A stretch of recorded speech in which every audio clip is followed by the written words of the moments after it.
everyone, welcome back to my YouTube channel again. So guys, if you're watching this, please don't forget po to like and subscribe to my YouTube channel.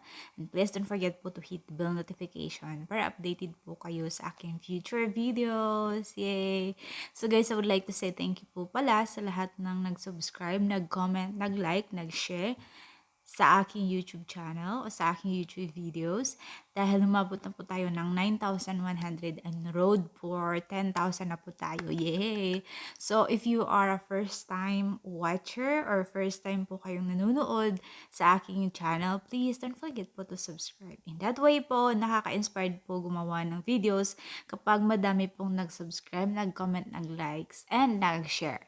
So, this time guys, yung pag-uusapan natin is tungkol po sa driver's license. Kasi madami pong nagme-message sa akin, especially po siguro sa NCR area, National Capital Region. During the time po siguro na nag-renew po sila ng kanilang driver's license ay hindi muna nag-release si LTO ng card. So, yung binigay po sa kanila during renewal is yung paper. So, yung mga tanong po ng mga applicant ng passport ay kung pwede po ba gamitin yung paper na binigay ng LTO sa kanila. Kasi nga po, di ba, yung hinahanap po talaga ni DFA ay yung card. So, ngayon po ay sasagutin ko in general. So, para po sa lahat na nagtatanong, mas madali pong masagot yung mga katanungan nyo tungkol dito. I know po, it is very important po sa inyo kasi instead po na kumuha kayo ng driver's license para gamitin sa pagkuha ng passport ay binigyan kayo ng paper na driver's license. So, don't worry, nag-update naman po yung list of acceptable valid IDs ni DFA sa dfa-oka.ph na mga valid ID na binago po nila. So, it says here guys na the Land Transportation Office or the LTO or tinatawag nating driver's license cards expiring. Yung mga nag-expired on April 24 until 31 of October 2023 and said expired cards perforated during the renewal process are accepted together with the temporary license in paper format. So, I believe kapag kayo po, kasi hindi na ako nakapag, renew ng aking license. Kumuha ako ng license and it's valid for 5 years. Tapos, yung license ko ay nag-expire this March 2023 at lumipat ako ng United States. So, hindi na ako nakapag-renew. So, hindi ko na alam yung process. If during yung renewal, ibibigay ba sa inyo yung old na driver's license niyo. So, I believe it was saying here, yung nakatala po dito ay dadalhin niyo po yung old driver's license niyo kung binigay po sa inyo. Kung tama po ako, correct me if I'm wrong. And together po sa inyong, tawag nito, latest driver's license na yung paper format. So, kasi sinasabi niyo po na naka-paper po siya. I mean, may nag-send din naman po sa akin ng, screenshot or pictures na naka-paper po talaga siya para siyang e-fill ID. So, pwede nyo po siyang gamitin guys sa pagkuha po ng passport. So, during appearance po, appearance, ipapotocopy nyo po yung driver's license niyo na paper format.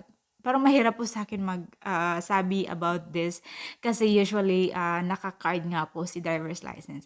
So, ipapotocopy nyo po yun, i-keep nyo po yung original. At the same time, dalhin nyo din po yung original kasi yung hinahanap po ni DFA, original naman. Yung photocopy po ay ikikip yun ni DFA. Tapos yung original ay ibibigay nila ulit sa inyo. To make sure po kasi na hindi kayo gumagawa-gawa lang ng IDs kasi madaming gumagawa ng fake IDs na yun. So, especially right now na naka-paper format itong driver's license, hindi natin alam kung may gumagawa ba ng fake or Alam niyo po yun. Kasi kaya nga po nasuspended din po yung postal ID. Kasi madami pong nabiktima na kumukuha sila ng postal ID through online. Tapos pagdating po sa DFA, they found out na fake pala yung postal ID nila. Buti na lang si DFA parang nag-forgive ata sila. So kaya nasuspended po si postal ID muna ng acceptance ni DFA. So yun lang po guys. So if ever your driver's license expired, from April 24 to October 31, 2023, accepted po ni DFA yung new driver's license nyo na paper format. So, I hope it is clear po sa inyo na tanggap po ni DFA sa pagkuha ng passport yung new driver's license nyo na paper format. So, wag na po kayong mag-alala. Don't worry na po kasi tinatanggap po siya ni DFA.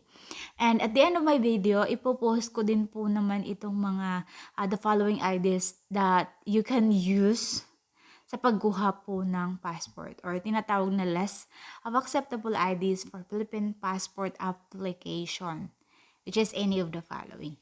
So, yun lang po yung clarification na gusto kong i-clarify sa mga applicant na nagtatanong or nagko-comment kung pwede po ba gamitin si driver's license in paper format. And the answer po is yes.